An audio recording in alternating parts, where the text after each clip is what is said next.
पेश करते हैं। एक बार संड और अमर्क प्रहलाद जी को लेकर के हिरण्यकश्यप के पास आए और हिरण्यकश्यप के पास आकर के कहा कि महाराज प्रहलाद जी तो बहुत पढ़ने में तेज है, हम आधा बोलते हैं, प्रहलाद जी पूरा सुना देते हैं। हिरण्यकश्यप ने प्रहलाद को उठा करके गोद में बिठा लिया, प्रहलाद के सिर पर हाथ फेरता हुआ बोला, बेटे गुरुजी तुम्हारी बहुत प्रशंसा कर रहे हैं, जरा कुछ हमें भी तो सुनाओ, क्या पढ़ करके आए हो, क्या पढ़ाया है आपके गुरुजी ने। तब महाराज प्रहलाद जी बोले, हमको जो अच्छा लगता है वो बताएं पिताजी। हाँ बताओ। प्रहलाद जी बोले, तत्साधु मन्येश्वरवर्य देहिना सदा समुद्विग्न धिया मसद्ग्रहा हित्वात्म पापम ग्रह मंधकूपम बनंगतो यद्धरिमाश्रयेत। पिताजी ये जो संसार है गहरे कुएं की तरह है, और महाराज ये अंधकार से भरा हुआ गहरा कुआं है संसार, उसमें पढ़कर के आत्महत्या नहीं करनी चाहिए, तो क्या करना चाहिए? बोले वनम गतो यद्धरिमाश्रयेत, वन में जाकर के श्री हरि के चरणों का आश्रय करना चाहिए। बोले निर्देह माध्यम सुलभम सुदुर्लभम प्लवम सुकल्पम गुरु कर्णधारम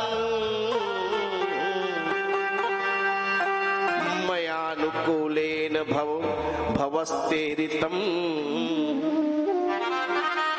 पुमान भवाब्धिम न तरेत स आत्मा।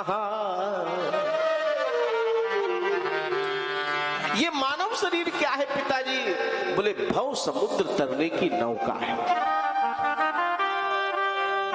ये मानव रूपी नौका जिसको मिली है, सद्गुरु उसका कर्णधार है, खेवनहार है। और महाराज इसलिए भगवान के चरणों का आश्रय लेकर के सद्गुरु की शरण में जाकर के इस देह रूपी नौका से भगवान की भक्ति करते हुए संसार कूप से बाहर निकलना जाना चाहिए। और महाराज सद्गुरु के मिलने के बाद, भगवान की अनुकूलता के बाद ही आप इस संसार सागर से पार जा सकते हैं।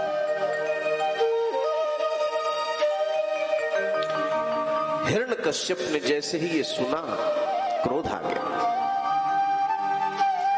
बड़ा आश्चर्य हुआ, हंसने लगा। अरे ये क्या बोल रहा है भाई? शंडामर्क जी क्या आपने यही पढ़ाया है? शंडामर्क जी बोले, ये अपने आप बोल रहे हैं, हमारा पढ़ाया हुआ तो इन्होंने कुछ बोला ही नहीं, और जो ये बोल रहे हैं वो तो हमारी यूनिवर्सिटी के सिलेबस में ही नहीं, पाठ्यक्रम में ही नहीं।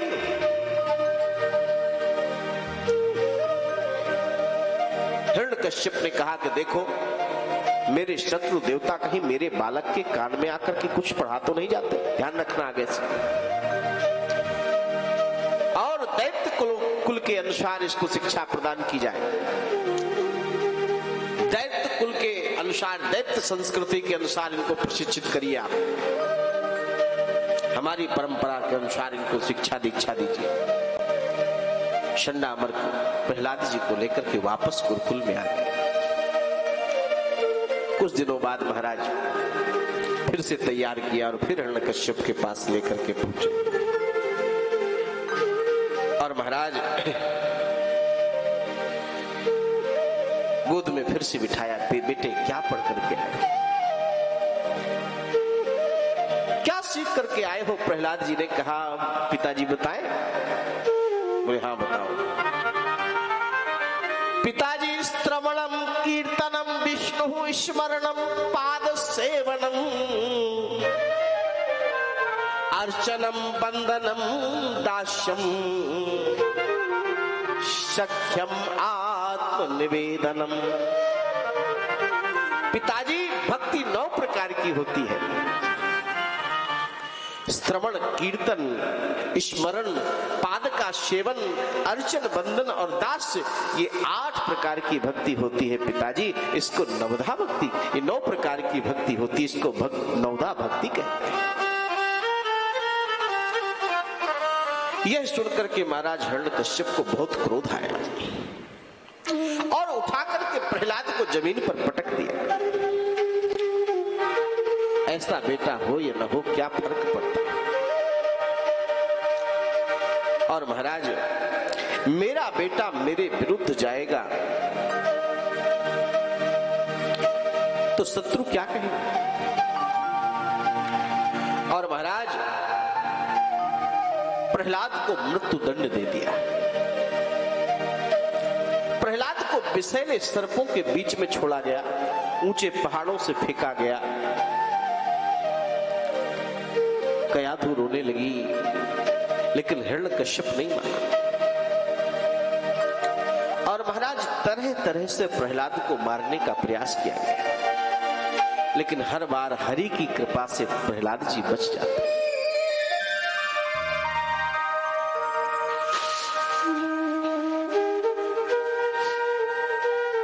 श्री हरि की कृपा से हर बार प्रहलाद जी के जीवन की रक्षा हो जाती।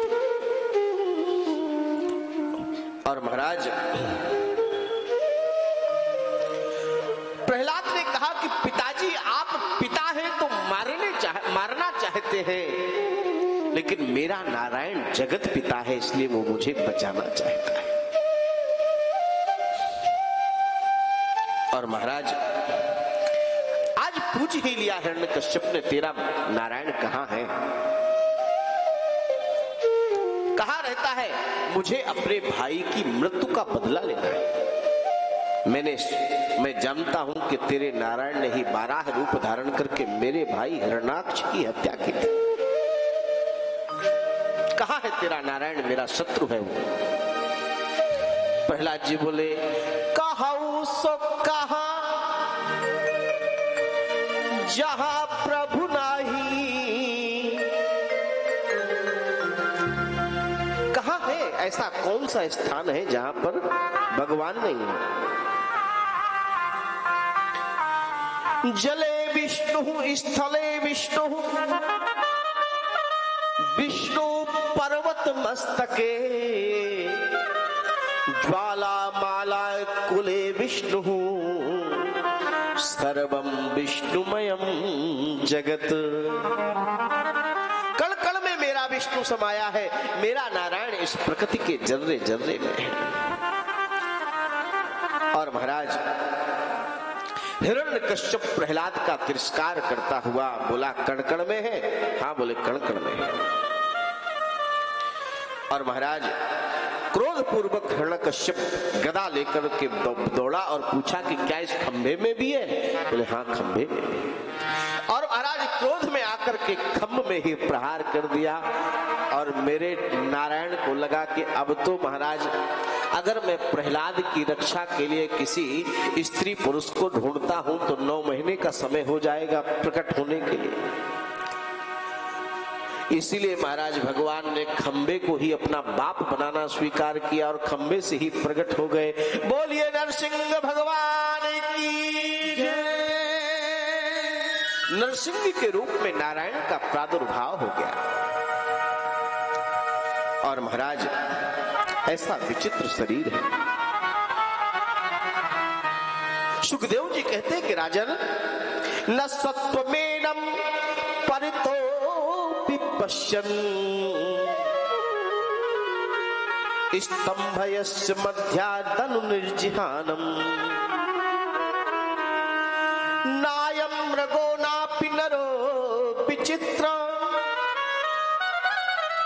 महो किमे तन्मृगेन्द्र रूपम् मृगेन्द्र रूपम्। आश्चर्य, हिरण्यकश्यप को आश्चर्य हुआ कि आधा शरीर तो भगवान का मनुष्य का है, नीचे का भाग, और महाराज कमर के ऊपर सिंह का शरीर है, इसलिए नाम पड़ गया नरसिंह। ना नर है ना ही सिंह है, दोनों का सम्मिश्रण रूप है नरसिंह बनकर के भगवान। हिरण्यकश्यप को पकड़ लिया महाराज और गोद में डाल लिया, पकड़ करके महाराज गोद में पटक लिया।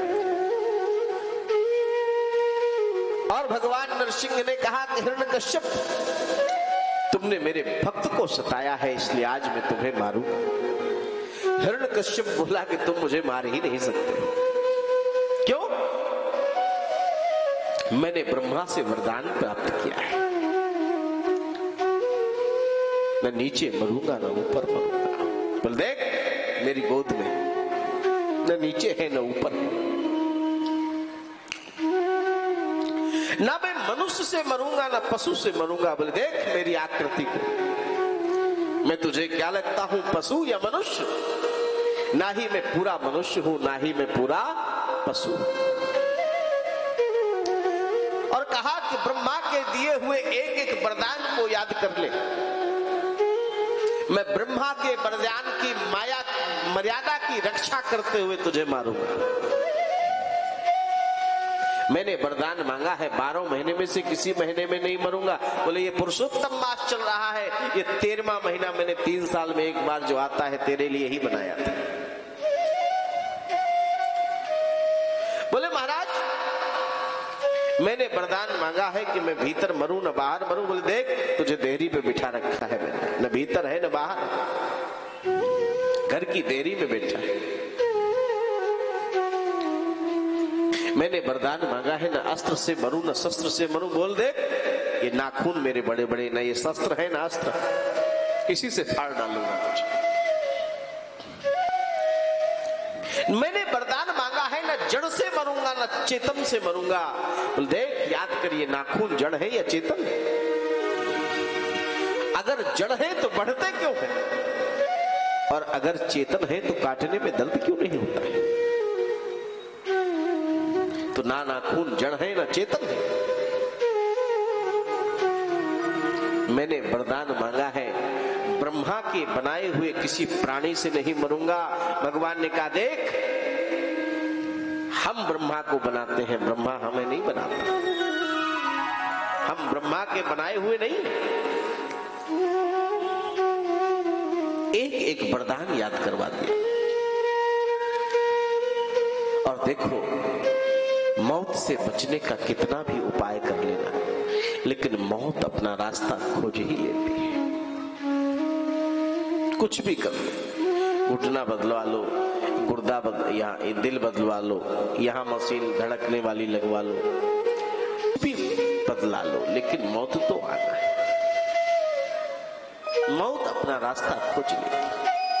इस कथा से यह संकेत मिलता है हिरण्यकश्यप ने मृत्यु से बचने का कितना उपाय किया, लेकिन क्या बच पाया? और महाराज भगवान नरसिंह ने दहाड़ते हुए महाराज अपने नाखूनों से हिरण्यकश्यप के पेट को फाड़ डाला और आंतों को निकाल करके महाराज अपने गले में धारण कर लिया। अत्यंत क्रोधित है। देवताओं ने आकर के स्तुति की, महाराज पास जाने की कोई हिम्मत नहीं कर। ब्रह्मा जी ने कहा कि लक्ष्मी जी को भेजो, शायद इनको देख करके कुछ क्रोध शांत हो। लक्ष्मी जी से प्रार्थना की आप ही जाएं, आपके स्वामी हैं। लक्ष्मी जी गई, भगवान ने एक ऐसी दहाड़ मारी कि लक्ष्मी जी भी भागी। और महाराज तब देवताओं ने कहा कि जिसके लिए नरसिंह बनकर के आए हैं उसी भक्त बालक को आगे करो।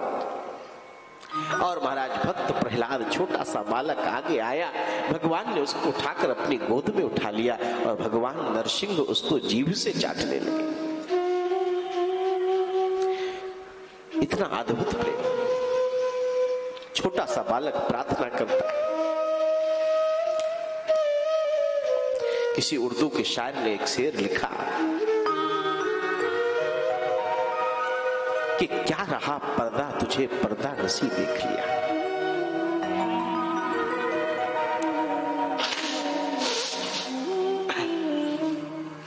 भगवान खंभे खंभे से प्रकट हो गए।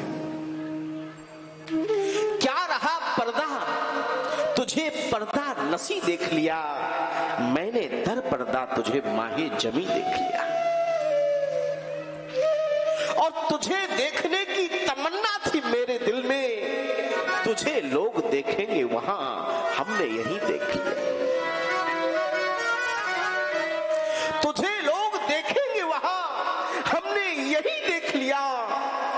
और हम नजरबाजों से तू छुप ना सका वो जाने जहां, हम नजरबाजों से तू छुप ना सका वो जाने जहां, तू जहां जाके छुपा हमने उसी खंबे में तुझे देख लिया। ये भक्त की दृष्टि है।